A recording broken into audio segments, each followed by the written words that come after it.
Assalamualaikum warahmatullahi wabarakatuh. Waalaikumsalam warahmatullahi wabarakatuh. Bertemu lagi dengan kami di podcast Puskesmas Cilacap Utara 1.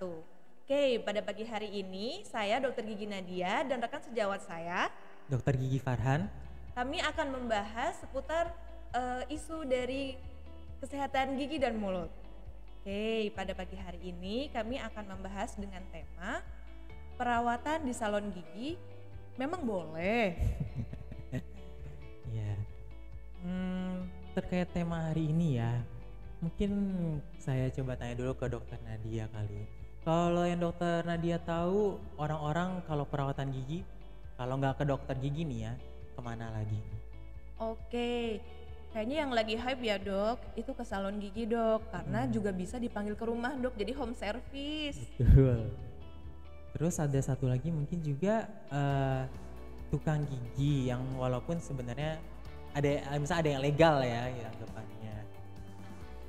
Oke, nah sebenarnya dok, apa sih bedanya salon gigi, tukang gigi, dan dokter gigi dok? Mungkin kita bahas dulu definisinya ya. Kalau salon gigi itu nggak ada definisi pastinya ya, nggak ada juga hukum yang atur. Ya kalau saya mungkin terjemahinnya salon gigi itu dia salon, kemudian dia fokusnya ke perawatan gigi untuk kecantikan ya. Biasa kayak pasang veneer atau behel gitu biasanya ya. Nah kemudian ada tukang gigi. Nah kalau tukang gigi ada nih definisi pastinya dan ini diatur oleh Permenkes nomor 39 tahun 2014. Jadi tukang gigi ini adalah orang yang dapat melakukan pembuatan dan pemasangan gigi tiruan lepasan baik sebagian ataupun penuh dengan tidak menutup sisa akar gigi dan sudah mendapatkan izin dari pemerintahan setempat dan ada organisasinya pula nih persatuan atau asosiasinya yang mengatur untuk keberadaan dari tukang gigi ini. Oke, jadi sebenarnya salon gigi itu hanya sebutan di masyarakat ya dok? Iya, Untuk betul. definisi tidak ada ya dok? Tidak ada. Oke, kemudian dok, di tukang gigi berarti kita boleh ya melakukan perawatan pembuatan gigi tiruan lepasan? Nah iya, jadi tadi kan kayak kalau tukang gigi emang boleh. Dia punya aturan undang-undang yang menentukan kompetensinya apa yang boleh dilakukan. Tapi itu sebatas itu saja. Dia boleh bikin gigi tiruan, lepasan. Jadi yang harus lepas copot ya. Mungkin teman-teman cilut ada yang tahu atau punya keluarga yang dia pakai gigi tiruan yang ada giginya terus ada akrilik warna merahnya yang kayak jadi gantiin gusi. Terus bisa dilepas pasang. Nah sebatas itu yang diperbolehkan. Terus tadi kalau salon gigi, nah itu nggak ada tuh. Apalagi kalau ternyata salon gigi ini isinya atau pekerjanya bukan dokter gigi, bukan perawat gigi pula. Itu nggak ada undang-undang yang mengatur kompetensi mereka dan itu seharusnya tidak boleh. Oke, jadi bisa dibilang nih dok, sebenarnya ada resiko ya dok jika melakukan perawatan di salon gigi ini? Ya betul. Mari kita lihat aja dulu kayak dari kita dokter gigi itu diatur loh di Undang-Undang nomor 29 tahun 2004. Dokter gigi itu adalah orang yang melakukan tindakan kedokteran gigi. Dia berbasis ilmu. Jadi ada ya dasar-dasar dia melakukan apanya. Kemudian dia juga melalui pendidikan berjenjang. Kita tahu atau mungkin ada kawan-kawan cilut yang tahu dokter gigi itu pertama dia sarjana dulu. Terus kemudian lanjut lagi koas ya biasanya. Nah ini untuk memantapkan mereka dari segi ilmunya, teknik dan juga pengalamannya. Dan mereka sudah dilindungi oleh hukum untuk kompetensi atau apa yang boleh dan tidak boleh dilakukan. Dan tindakan yang bisa dilakukan itu cenderung lebih luas dibandingkan ya tadi tukang gigi. Nah untuk resikonya, kalau salon gigi dan tukang gigi, ini untuk kita membahasnya tukang gigi yang di luar dari kompetensinya tadi ya, pembuatan gigi tiruan lepasan. Itu ya bahaya dong, nggak ada perlindungan, kayak nggak ada jaminan orang nih dari salon atau tukang gigi tahu apa yang mereka lakukan. Ya pertama aja masalah kebersihannya atau kesterilan alat-alatnya, instrumennya gimana menjamin gak dari kemungkinan infeksi atau penyebaran infeksi antar pasiennya. Kemudian dari segi kemampuan untuk melakukan tindakannya, dia bisa nggak melakukan tindakan-tindakan yang dijanjikan itu secara aman. Karena ya coba kita lihat aja, dokter gigi aja sekolah bisa 5 sampai 6 tahun. Ya masa yang maksudnya nggak sekolah bisa tahu sepenuhnya apa yang boleh dan tidak boleh dan bagaimana tindakan yang aman itu. Paham gitu ya? Oke, iya dok. Jadi dokter gigi itu sekolahnya lama ya dok ya, Ya, dengan betul sekali. masa yang panjang ya. Iya. Oke, kita juga perlu memperhatikan kebersihan alat, sterilisasi alatnya gitu ya dok Mm-mm. ya. Penggunaan alat berbeda dari satu pasien dengan satu pasien lainnya gitu ya dok ya. Betul. Oke, kemudian dok, kenapa ya kira-kira nih pasien masih aja tertarik untuk datang ke salon gigi? Kalau yang saya amatin ya mungkin ada 2 kemungkinan. Yang pertama itu dari segi harga. Nah biasanya ada mungkin salon gigi atau tukang gigi ini yang dia menawarkan harganya tuh miring atau jauh lebih murah. Ya cuman kembali lagi ya, pasti kalau pernah dengar ya kawan-kawan Cilut, ada harga, ada rupa. Ya apa sih uang itu keluar buat apa sih? Apakah cuman buat mahal-mahalan doang? Kan enggak. Kalau dokter gigi itu dia harus punya alasan dong untuk melakukan sebuah tindakan tadi ya. Untuk perawatan gigi itu ini uang kita keluarkan itu adalah untuk investasi kita jangka panjang. Gigi itu adalah investasi jangka panjang. Iya, investasi ya dok ya, Iya. karena nggak akan ganti lagi ya dok. Betul.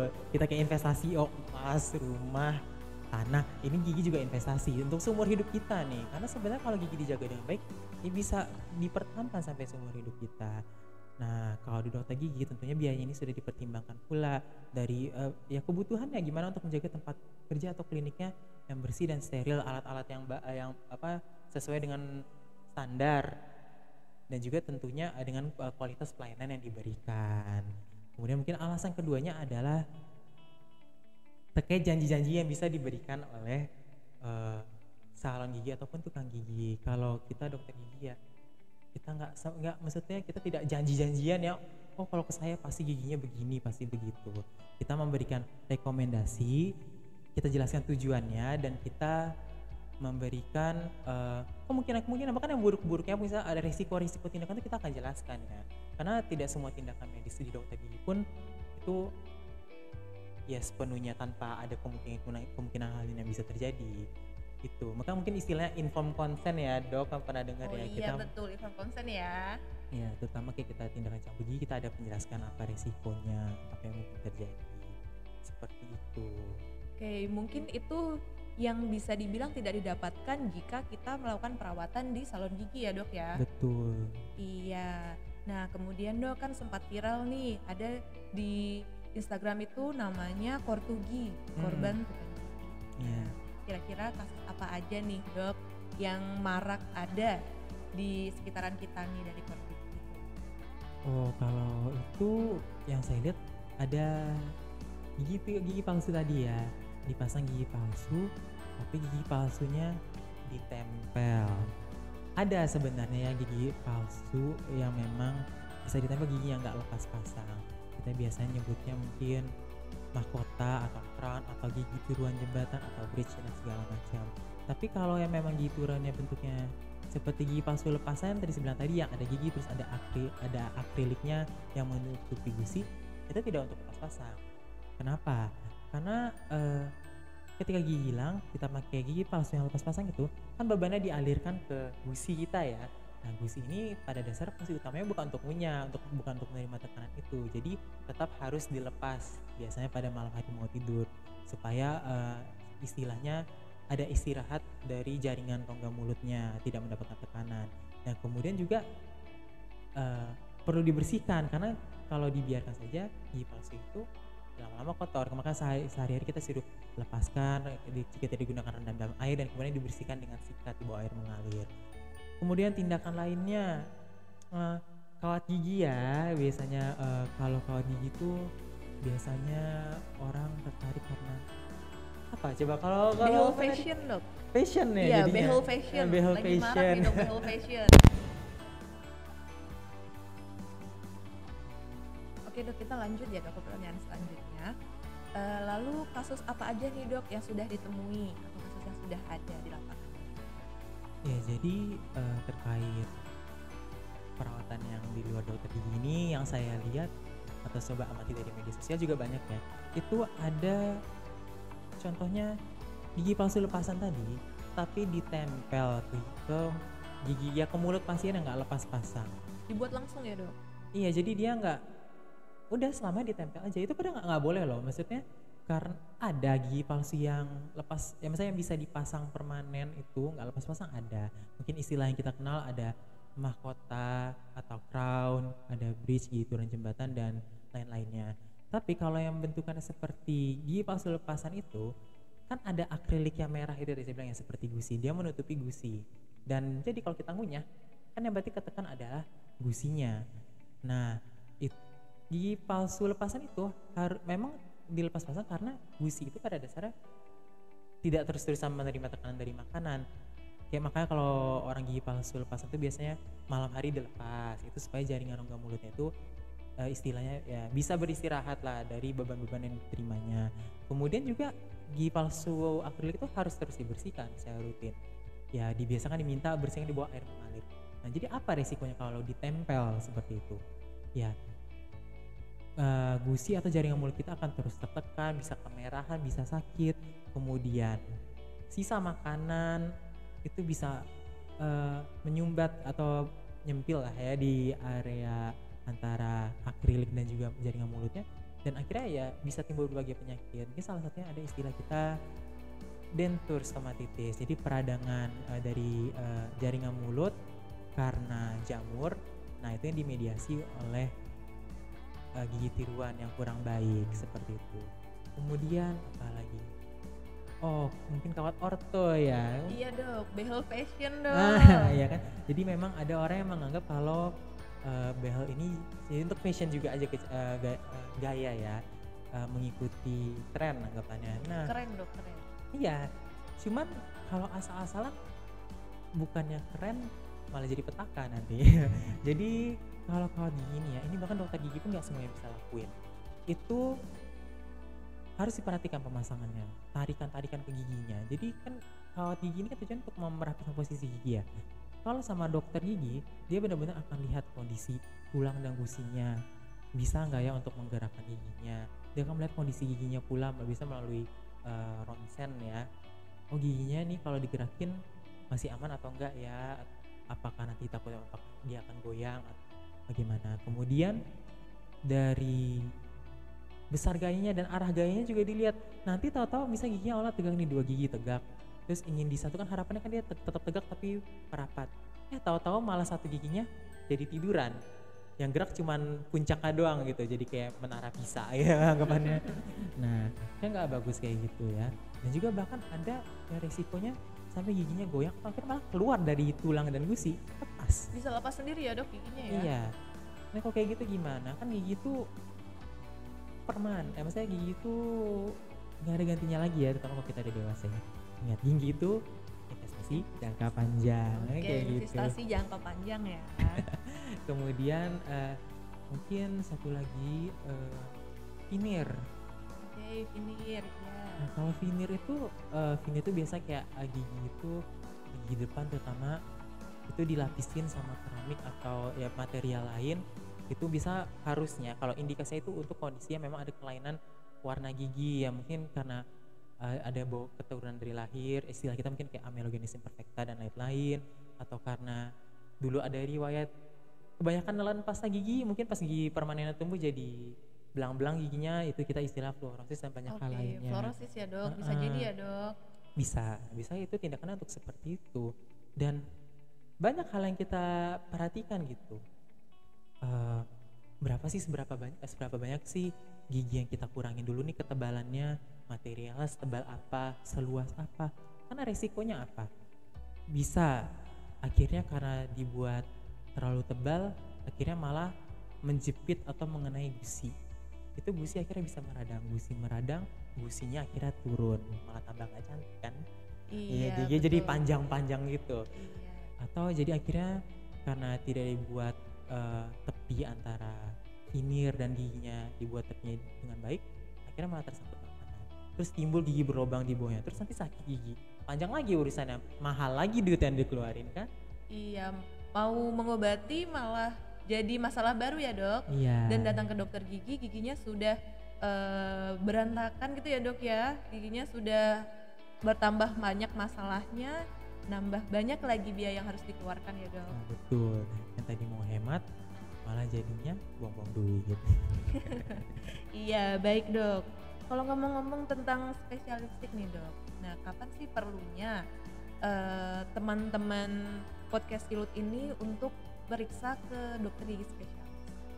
Oh ya, mungkin jadinya tadi kita karena udah ngomongin juga ya, maksudnya yang bukan dokter gigi apalagi tukang gigi, salon gigi. Bahkan dokter gigi pun memang ada banyak ya, dokter gigi umum dan spesialis-spesialisnya.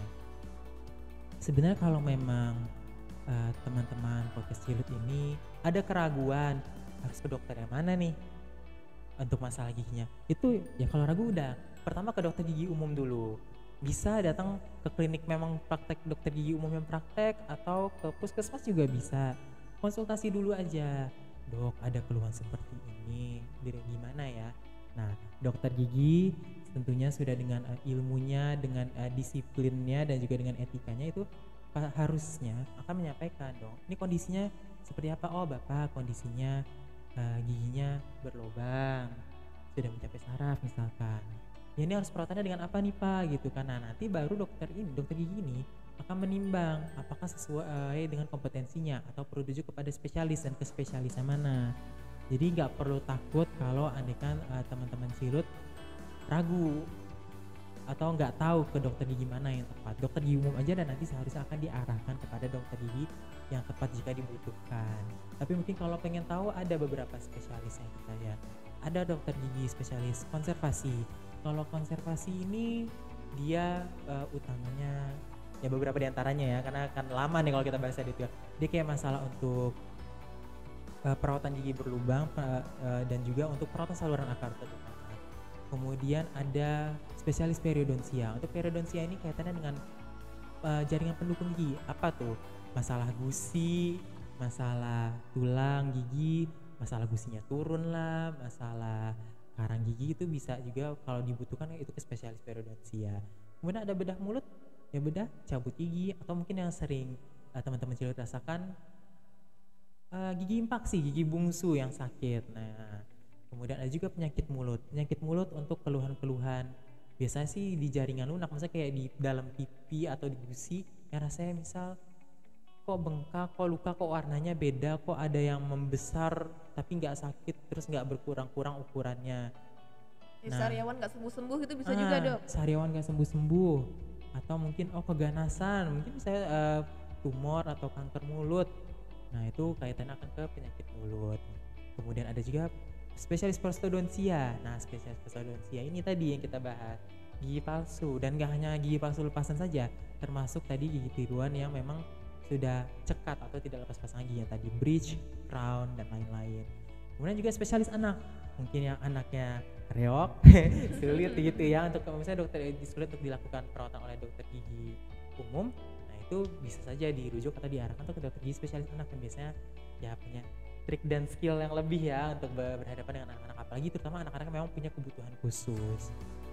Ya itu beberapa di antaranya yang mungkin dapat dijumpai oleh teman-teman Cilut kalau ke dokter gigi. Oke, banyak ya dok ya spesialistiknya ya.